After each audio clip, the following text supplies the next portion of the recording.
Leeds boxing promo. We're down here with the magic man, Zahid Hussain. How are you doing, pal? I'm alright, Jake. How are you? I'm really good, mate, really good. Nice to see you. It's been a long time. I know it has, hasn't it? It has. It's been a while, it's been a while. Just wanted to have a little chat with you and just go over your career and a little reflection about your time in the ring and, you know. Yeah, of course, yeah.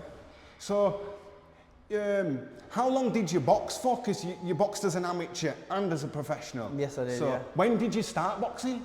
I started around, I think I was 12 or 13, just feeling it out, wasn't really into it, and then I proper got into it when I was like 17, 18, and yeah, just from then on I've just been tunnel vision with boxing back then, yeah. And what made you start boxing? My brother, my brother used to go down, Wagger used to go down, and then wake up every morning and I'll hear him. So one day I thought, let me ask him. So I waited for him to wake up, open his door, open mine and said, can I come boxing? Just let me go, yeah. Sort of following his... Yeah, just, see what it was about, and, I was bored, innit, Saturday, know what to do. Obviously school Monday to Friday, Saturday just doing out. Thought let me do something with him. Yeah. And you boxed as an amateur, didn't you? Yeah, I did. Yeah. So I boxed as amateur at Bermontoft, and then I ended my amateur with Rick Manners. Yeah. And how many fights did you have as an amateur? I can't remember, but roughly around 20 plus. Okay. Fought for the under 10s or whatever, can't remember what it was, under 20s or under 10s nationals, and got to the finals of that, lost in the finals, and then went pro after that. Did you fight in ABAs? Yeah, ABAs, yeah. And when did you turn professional? How old were you? I was 23, I think, when I turned pro, yeah. 22 or 23, yeah, 20, yeah. And how many fights did you have as a professional? Even that I don't remember. I think it was like 21, 22. Okay, so good, fair number. Lost 2, and won the rest. And you won titles, you won the English title? Yeah, I won Central Area, I think on my 11th or 12th fight.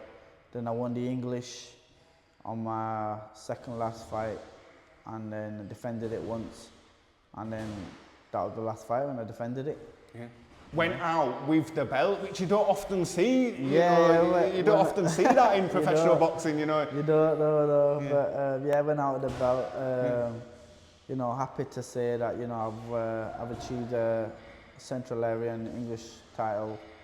I wasn't meant to achieve any of that, to be honest. No one really thought I would. But myself, I wanted to achieve a lot more, But that's all I got to.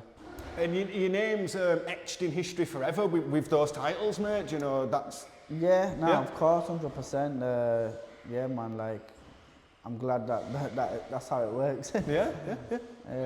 And when you look back on your career, what would be your highlights? Obviously winning the belts and... There's a lot, it's got to be the English, obviously. What's the other highlight? I've just got that. I think there's a lot of them are highlights to me, but the English was probably my highest, my best highlight, yeah. And what on the flip side? What about the lows? Yeah, there's plenty of lows. My first loss was a robbery, clearly, and that's the person I boxed for the English title, and obviously avenged it and won the title with it.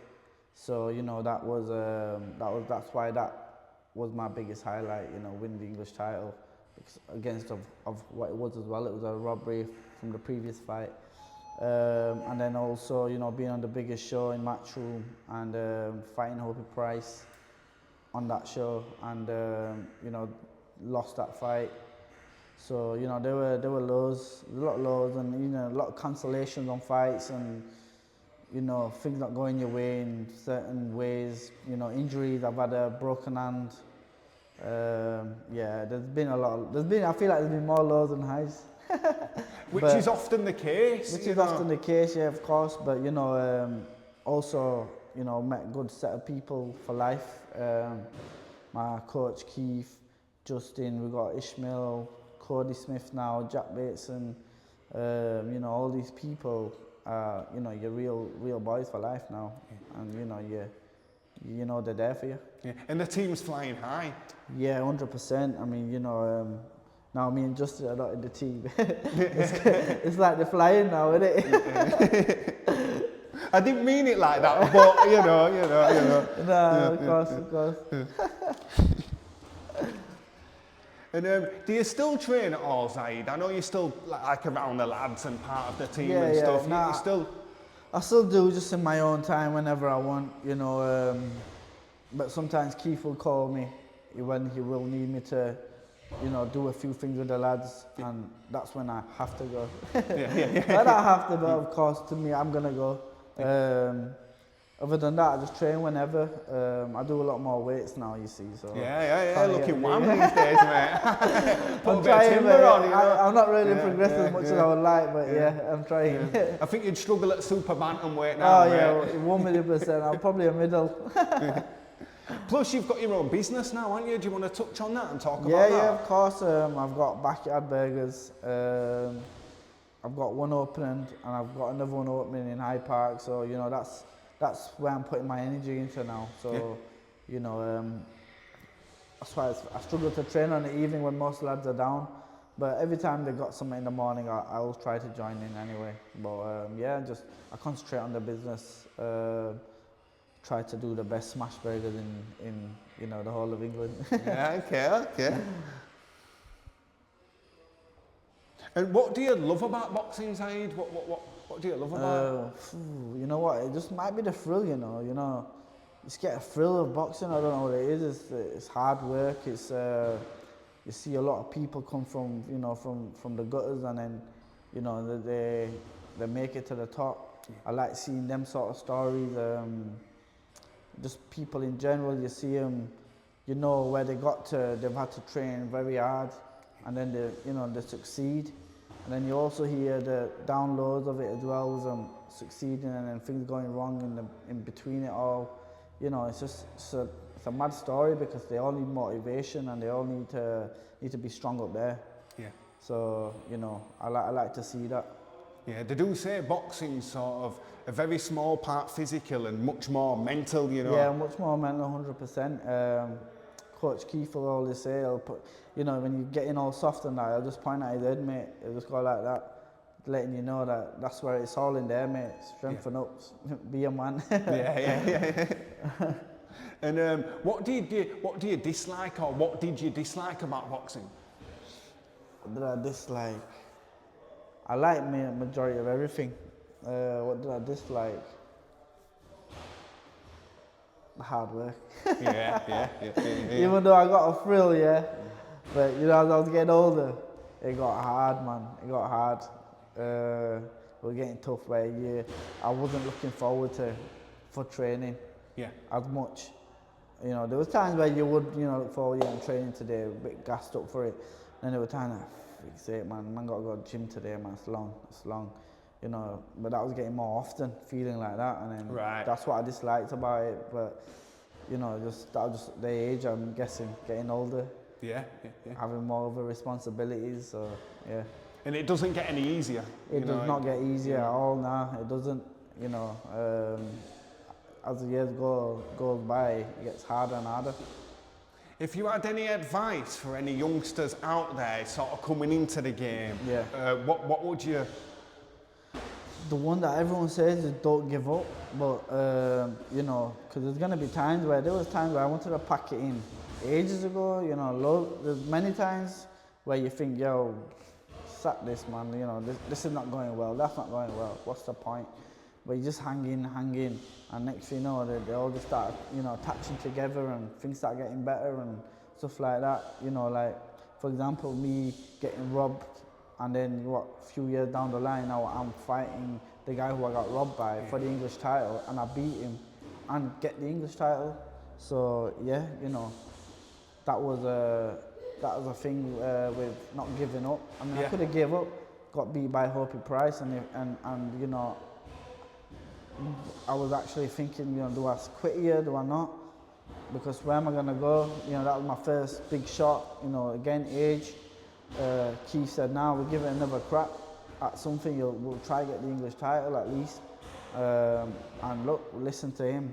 And I got that, and I got it, and I won the best way I could win it. I won it against where I felt I got robbed in a fight, and then boxed him and beat him. Clear points victory.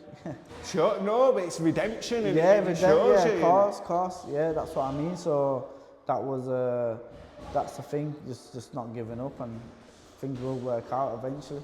It's boxing, innit? Mountain tops and valleys, man. That's it, yeah. I mean, it's never going to be a straightforward line where you're, winning everything, or you could even win things, but you'll have a lot of downfalls in your life. In your boxing life, 100%. Injuries, fights falling off. Sometimes, you might not even get the right amount of money for certain fights, but keep going, and it will come. Yeah. And as a fan of boxing, if there was any fight that you'd like to see, or you could make, who would you like? What fighters that are present now, or? Or past or present, I'd say probably Mike and Muhammad Ali. Okay. I'm a Muhammad Ali. I'm both. I'm a fan of both, but I believe so. Muhammad Ali would beat him, but there are people where it's 50-50. Yeah. Some people say, Mike Tyson. You got some saying, Ali, but yeah, it's like the Mayweather Pacquiao, innit? We got the fight at the end. But if that didn't happen, you'll have 50% of people saying Pacquiao, 50% of people saying Floyd Mayweather. So yeah, we that's one thing. Obviously Mike Tyson and Muhammad Ali were in different eras, but I would love to see that. Yeah, it'd be a good fantasy fight. Yeah. Was there any fighters you particularly looked up to on your come up? Yeah, I did. The name, my nickname comes from it. Paulie Malignaggi. Again,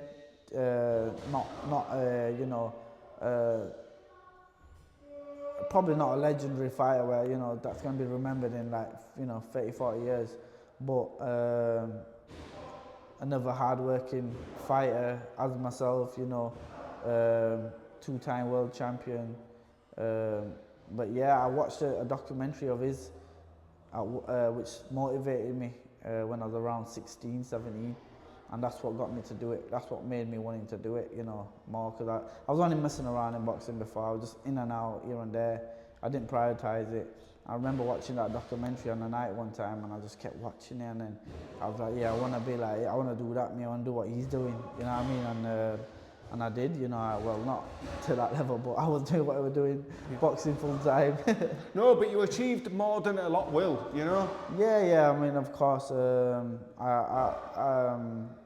I've achieved all right. Yeah, no, it's Yeah. No, say you won those titles, and no one can take that away from you. Yeah, 100%. No, that is true. Yeah. Everything for a reason, mate. Everything for a reason, of course. Yeah, 100%, mate. And say you left the game. Some people stay too long.